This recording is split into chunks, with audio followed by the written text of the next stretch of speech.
traditional conservatives. They center people maybe that would be considered far right, like myself or a Nick or whatever it may be, NJF. And we already get censored enough by the left. It's terrible when we censor ourselves, right? And for us to censor ourselves over a foreign nation makes it even worse. And I think that's what made them lose a lot of credibility, because we already get censored enough, bro. Absolutely. Like, you're going to censor one of your own? All right, Myron, part 2. A lot's happened in the past week since I've had you on. Yeah. Actually, a lot has. Holy crap. I'm always, there's always going on with me. Yeah, you're always in some beef. The newest one is with Drewski, I've seen. Yeah, that fat bastard.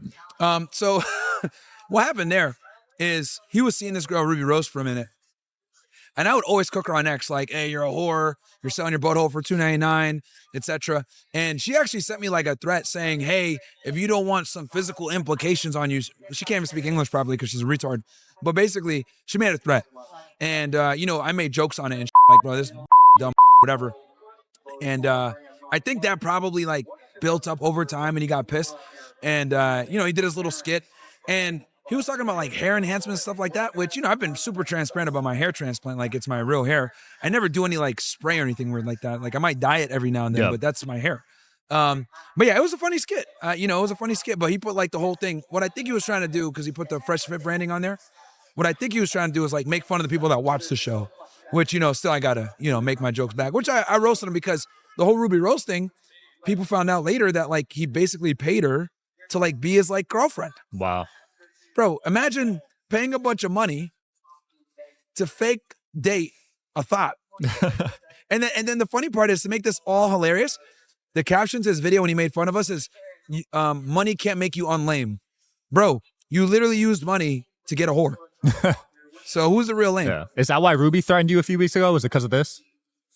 I think because I was making fun of her for being a 304, and then Drewski finally like said something about me, which I didn't think he was gonna, because this was months ago when they were dating, dude. Like I've never really said anything about him. Like, I called him a simp like once or twice because he was posting like videos kissing her. I was like, dude, what are you doing? Yeah. Like, why are you with this girl? She's a slut. Yeah, that's She's wild. like been by rappers and like, and she's black, so she probably has HIV. Timcast getting acquired by Daily Wire. Was that shocking to you? I'm not gonna say all that I know, because I was on Timcast like right before that happened. But what I will say is I liked him a lot. Good guy. He has a great project up there. Yep. And still don't know where the it's at. Every time I show up there, I'm like, where the hell are we? It's like the boonies. If anyone's done Timcast before, you guys know what I'm talking about. It's out there in the middle of nowhere. I kid you not. The first time I went, like 2 or 3 years ago, we got out, right? And it was late at night because it was like the winter time. And it was cold. We got out. It's the sticks. It's me and Fresh. Fresh is black as hell. So we get out. I can't see him. And I'm thinking, bro, dudes in white hoods are going to come out and kidnap us. Like, this is a rap. This was a trick. We're cooked. But, we ended up going in there. This one, they had the old spot. But no, man, I like him. He has a great thing there. His staff is great. I can't really say anything bad. But I do think that I wish he stayed independent. Same. But, I get it. Like, probably business stuff in the back end that we're not privy to. Sometimes the money's too good. Yeah. I just wish, because you saw what happened to Candace there. You saw what happened to Brett now. Yep.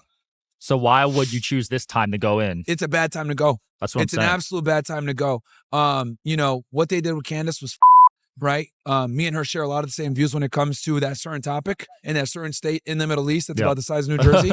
So, I think that that's absolutely crazy, because we already get, and here's the thing. The reason why it was so bad is because we already get censored to a ridiculous degree on the right, whether you're damn near center even, right? I would consider Tim fairly center. They censor him, right? They censor people on the right, traditional conservatives. They censor people maybe that would be considered far right, like myself or a Nick or whatever it may be, NJF. And we already get censored enough by the left. It's terrible when we censor ourselves, right? And for us to censor ourselves over a foreign nation makes it even worse. And I think that's what made them lose a lot of credibility, because we already get censored enough, bro. Absolutely. Like, you're going to censor one of your own, especially someone like Candace, who has a great platform, huge size. She's someone that's able to speak about a lot of uncomfortable things. Let's be honest. She's a black woman, which allows her to dabble on topics that other people would never touch. She did a documentary on George Floyd, which I thought was great. Yep. Liberty. Yep. exactly, where she covers, a lot of the stuff about George Floyd that people don't want to talk about, which I've also said myself. But let's just be honest here. We live in America where everyone is very race sensitive, etc. There are certain people that just can't go into certain places, and there's certain people that can go into those places and bring awareness to it. Me and Candace are one of those people. I'm very critical of the Black community. I think systemic racism is a scam. I think police brutality really isn't a thing like that. I think Black people need to focus more on having fathers in the home and not killing each other with switches in major cities versus complaining and blaming everything on white supremacy like they always do, right? These FBAs, foundationally Black Americans, always, we should call them the beggars, right? Beggars Association, always asking for reparations. I find it incredible that you feel as though you deserve money for slave work that you never did to be paid by people that never enslaved you. It's ludicrous. Yeah. But this is the left. This is what they do, right? So, but a lot of people can't comment on that without being called a racist or some other. So, if I got to come in and call out this, I do it, right? I'm very fair when it comes to stuff. I've been critical of Islam, even though I'm a Muslim. Yeah. I've been critical of all types of white people, Black people, Indians, everybody. How do you stay so objective at your level? Because I feel like a lot of people get a following and then they get compromised, right? Good point. That's a really good point. I would say, for me, it really comes down to having a spine, man. Like, number one, if money rules you, you're because if you only care about making money and like being as profitable as possible, you don't do this. You're gonna lose money as soon as you start to talk about certain topics. So no one can ever call me a grifter. I've lost millions of dollars for being critical of certain things. Right. But yeah, the biggest thing I would say is you got to have a spine, and the money can't control you. If the money controls you, then they're going to control what you say. Absolutely. That's the biggest thing. So for me, and what I've noticed also is that, like, even if you have unlikable takes, if you are balanced in your viewpoint and you're consistent, people respect that. That's the other thing too. So, like, for example, right? I will say something like, if you're going to come to the United States, you need to assimilate, right? A lot of Muslims get mad at me because they'll say, well, does that mean that freedom of speech, you can insult the prophet? Well, technically, yes. Though I don't like it when people insult the prophet, and I think it's blasphemous and up, right? This comes from someone that grew up in a Muslim household. I also understand that you're coming to the United States of America, where there's a First Amendment. So if you want to come here, you need to assimilate. You can't attack people for talking about the prophet here because you're talking to people that might not necessarily be Muslim. Now, with that said, when people get angry at me for saying this, I say, well, I don't go to Saudi Arabia and say, I want all the women to show their hair, drive cars. Well, they drive now, unfortunately, but, and be westernized and, have all this. Like, I go there, I respect their culture. I assimilate to their culture. Right. Right. Same thing when I go to the UAE. So if you're going to come to America and you want to be here, you need to assimilate to this culture where freedom of speech is a protected right. And that includes insulting the prophet. Though it's deplorable and I don't like it, we must stand for it. People say all the time, one big thing right now, right, that I'm getting criticized for, people say, oh, Myron, you simp for white supremacists, right? I'm aware that people that are white can't say certain things. They can't make certain comments, especially when it comes to race and Black people, because of the sensitivities of slavery, racism, Jim Crow, etc., civil rights movement, all that. So what that's allowed essentially is for minorities to have a louder voice in the arena of politics, culture, etc., without any real pushback for fear of being called a racist. I've noticed this discrepancy where whites can't necessarily defend themselves or say what they got to say. So I say a lot of that they think or wish they could say, right? Because I can call out the if a Black person can run around and say Black power and we need to keep the business Black and we need to support Black families and you need to go marry a Black woman, I think a white person should be able to say, hey, let's keep the race white. You should be able to marry a white woman, white power. I think it has to go both ways, because if it doesn't go both ways, that's completely antithetical to what Malcolm X, Martin Luther King, they all fought for was what? Racial equality. So what we've done now is we've moved so goddamn far left where the people who were once the oppressors, allegedly oppressors, are now being oppressed, to be honest with you. I genuinely believe the white male in the United States is by far the most marginalized group of people in America, because you can practice racism on them. You can call them all types of things. They're supposed to turn another cheek. We can go ahead and practice job business practices where we don't hire them because affirmative action. So we've kind of like flipped it now. So I've noticed this and I've been consistent saying this is a problem. And they're not able to speak to the same level of freedom on certain social or racial problems. So my thing is like, again, if you want equality, it's got to go all the way between both sides. Yeah. So it's not necessarily that I'm so aligned with white supremacists. No, I'm aligned with freedom of speech.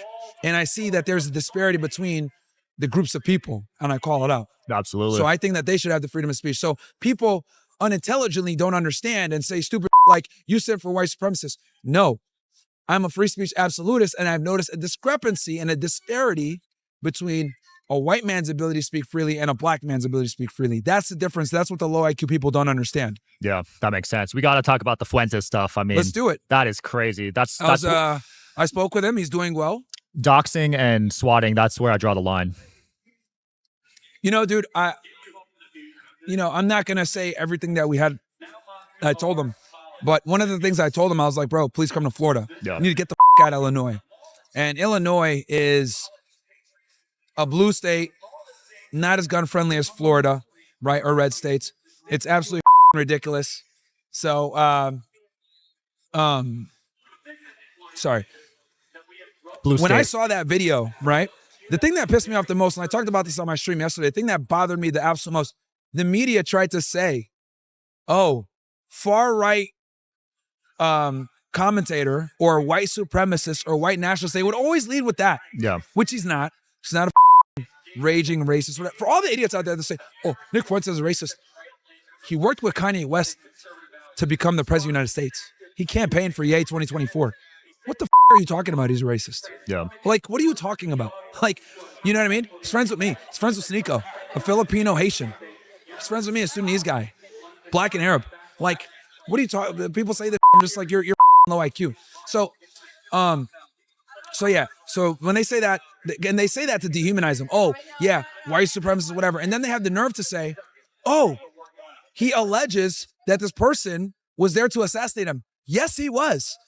The killer came from 2.5 hours south in Illinois, traveled to his home. Wow. Had the address because it had been doxed on Twitter prior, because he made, for the timeline for those that are unaware, on election night, Nick made this tweet, your body, our choice forever. Yeah, I saw Goes that. viral. Literally all the bimbos are complaining and crying all over the place on the internet, right? Making stitches to it, all the insanely viral. 100 million views on X. Damn.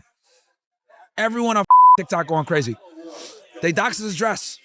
This purple hair chick doxed his address, had 16 million views on it. Wow. And then that doesn't include all the people that made death threats like, oh yeah, we're gonna kill this guy, all this wild stuff. They're showing pictures of his house, all this. He hired security. Someone, the first day he had security, 20 people showed up to his house. Damn. This dumb fat feminist chick, right, with purple hair shows up with a camera like this to go. Allegedly, he maces and kicks her down the stairs. Yep. Rightfully so. Showed up at his house. What the after multiple people were there. He gets arrested for it. Right? Now, new information came out. I was on a Twitter space yesterday. He gets a call at 1 o'clock in the morning. Cops call him. Hey, have you went through your mail? No, why? It's kind of weird to call me at 1 o'clock in the morning about my mail. Yeah, don't go through your mail. We have some information that a bomb might be in your mail. Whoa. Another agency contacted us about a bomb might be in your mail. And bro, they brought a bomb squad and they went through his mail. Holy crap. Like, and no one knew about this. So this also went down. So they doxed his address. This crazy woman shows up to his house. He kicks her off the stoop or whatever. She calls the cops. He has to get arrested for that. Gets a battery charge, right, for defending himself. And then this guy shows up with a crossbow and a gun to his front door. And he says, yo, Nick, he had his address from the woman that doxed him that had the 60 million views that I told you about. Yeah. Right? So for them to sit there and say it's anything less than an assassination attempt is bad journalism. It's disrespectful. It's rude. It's dehumanizing. And quite frankly, this is why no one respects the mainstream media anymore. Them. Right? And it was all the news organizations were basically sitting there trying to dehumanize the situation and minimize it. Oh yeah, wasn't an assassination attempt. Nick proclaims assassination attempt. He went to his front door. He tried to enter the front door the side door, the back door. He was trying to get in for about 10 to 15 minutes. He had a gun, a crossbow. And he even said, because Nick has this all on camera. Yeah. He goes, yo, Nick, how clear does it need to be? Crazy. If this was another political commentator, everyone would be saying this was an assassination attempt and everyone would be feeling terrible for them. 100%. But because it's Nick and he's so demonized, they're trying to kind of de-escalate the situation, not make it as big of a deal. That's nuts, dude. Have you ever been doxxed or swatted yourself? A million times, bro. Oh, really? I've been doxxed a million times. The good thing for me is I'm in Miami. So like, obviously security, all that other but he has like a regular house. Yeah. So, but yeah, dude, I've been doxxed. I get death threats every day. Damn. Yeah. A lot of the time because of my comments on black people. Holy crap. Because I've been like super critical of, black people. When I made black jokes too, I make black jokes, but I'm also critical of like certain cultural things. Yeah. I made a joke one time. We don't dabble in the dark. We don't, I'm not a Knight Rider. I'm not Charlie Hasselhoff or something like that. Yeah. And you got a death threat for that? Oh yeah, dude. Bro, the black community is by far the most sensitive. Wow. Why do you think that is? No mothers. No fathers. Right. So they can't control their emotions and they get angry. Anytime I get like threats of violence, it's always from like blacks. Every time. Wow. Yeah, dude. Every time. That is and nuts. I make fun of everybody. I make fun of Indians, blacks, whites. It's by far every time I get violent threats, it's from the blacks. That's so crazy. The Jamals and the Kareems. Where do you rank black women in terms of attractiveness? All the way at the bottom. Very bottom. Multitude of reasons. Now, are all black girls ugly? Of course not. There's some hot ones, but it's a minority. And, let's be honest here. The average black woman's 187 pounds. Loud, obnoxious, rude, fake hair. Yeah, they did they've done like studies on like a customer service, right? Yeah. And black women rank the lowest for getting a customer service representative that's black, and then also waiting on a table of black women. Yeah. So servers say they hate serving black women the most, and then people that call customer service say they hate dealing with black women the most. So I was like, bro, what the is going on here, man? And then on top of that, another thing that I'm very critical of, they hate me for is black women don't have a general respect for masculinity because a lot of them grow up in fatherless households. And not only do they grow up in fatherless households, they grow up being told, oh, your daddy ain't you ain't then you listen to the music, ain't whatever. And it's this like continuous, perpetuous, and very pernicious cycle of just constant on men. Yeah. So by the time she comes to you, she doesn't really have an appreciation and respect for masculinity and most importantly, your authority. So she doesn't feel as though she needs to submit to you and follow you. Yeah. So these are just some of the issues that plague the black community. Again, I want to be clear about this. Is this all black women? No. But we can't sit here and lie and say that it's not something that permeates throughout the culture and isn't endorsed, supported, and most importantly, encouraged. Absolutely. Have you talked to the Tates since they beat the case? Yeah. I spoke with Andrew a couple of days ago. I just told him, I was like, bro, I love you, man. We're here. We were here with you from day one. Congratulations. Yeah. Like, I was so happy for him because, see, the thing is, I know these guys. I was at their house. They opened their home to me for a month, right? Yeah. It's one thing when you know someone online. It's one thing even when you know someone like through someone else or even when you know them as a friend. It's another thing to like live with them. Right. So I was there for a month. I saw girls coming in and out. I saw, how they treated their family, their staff, people work for them, etc. And the reason why I want to be very clear about the whole women in and out thing is they try to say that these guys are human traffickers. Couldn't be farther from the truth. If anything, they could have get the to leave. They wouldn't want to leave, right? Girls crying, just spend more time with me. Giving them an attitude of she's still being nice, getting her a taxi home. So, obviously this is very personal because when they got arrested, so I was there in October. I was there like the whole month of October. Like I was going to be there for like just a couple of days. I ended up staying for like damn near a month, dude. Wow. They just like let me hang out. It was me and Fresh. It was awesome. Justin Waller was there. We just hung out, worked out, and smoked cigars, talked, right? Just hanging out with the bros. He gets arrested in December, 2 months later, right? So hang out with him all month, leave in like November, get back to Miami, filming it. Next thing I know, I see he's getting arrested for human trafficking. Now, mind you, I was there. I had been talking with them, and they had their house raided in April of that year. So April they get raided, right? Off these two dumb that were lying, the famous consulate story. And then I was there in October, and we made jokes about it, like, oh yeah, the whole October thing. The case wasn't going to go anywhere. Even the prosecutor at the time was like, this is a weak case. So, long story short, it's been a crazy ordeal, man. Between 3 years. 3 years, you know, talking with his friends, you know, when they were in jail, that was the worst. Yeah. Because there was so much info coming out that, oh, these guys are human traffickers, whatever, and they couldn't defend themselves. So what I did was I made it a personal mission. I was talking with his publicist, I was talking with his people. Hey, what's going on? What's the latest? And now I'll go and report on it for the people, right? Give them updates of what's going on. Because there was so much, for every like support person that was supporting Tate, there were like 10 people trying to drag him down, dude. Yep. You were one of the few that supported him the whole way through. Yeah. Yeah, dude. My thing is, if I look at you as a friend, it's unwavering. Like, once you're my friend, that's it. I'm with you, right? Whether it's Nick Fuentes, Andrew Tate, Tommy Sotomayor, anybody that's like controversial that people will try to shun, like, it's like I stand by you. Yeah. I'm not gonna just because you might not be as big or you get canceled or like Yeah. that. You even defended Destiny when he was getting canceled. Yes, like so. Me and Destiny disagree on almost everything. But Destiny's always treated me well. He's always been really respectful. He's always been really nice. Every time he's come by to my studio, has been great to me and my people. So I will not bash him. I will not throw him under the bus when that whole happened with Melina. Everyone wanted, dude, talk about his divorce. See, you called it. You were right. Yeah, but that doesn't matter because I like the guy and I'm not going to drag him while he's down. I'm not going to do it. So even if I disagree with someone, and we have a business relationship, we're not like amazing friends or anything like that. We just have a business relationship, but I respect the man. He respects me. And I'm not going to bash him. Like, I'm just not going to do it. And especially when it's like convenient to do so and everyone around me does it, I'm just not going to do it. Yeah. So, yeah. And I get dragged for that all the time. Oh, Destiny's gay. He's blah, he's blah, a blah. cuck. Yeah, he's a cuck. You should make fun of him. I'm like, no, bro. Like, we're here to debate ideas. If I just sit here and say he's gay, well, that I concede my argument. That's like an ad hominem. Let's go ahead and debate on the real topics. And I've had great discussions with Destiny. He keeps me sharp. He's a smart guy, as much as people dislike him.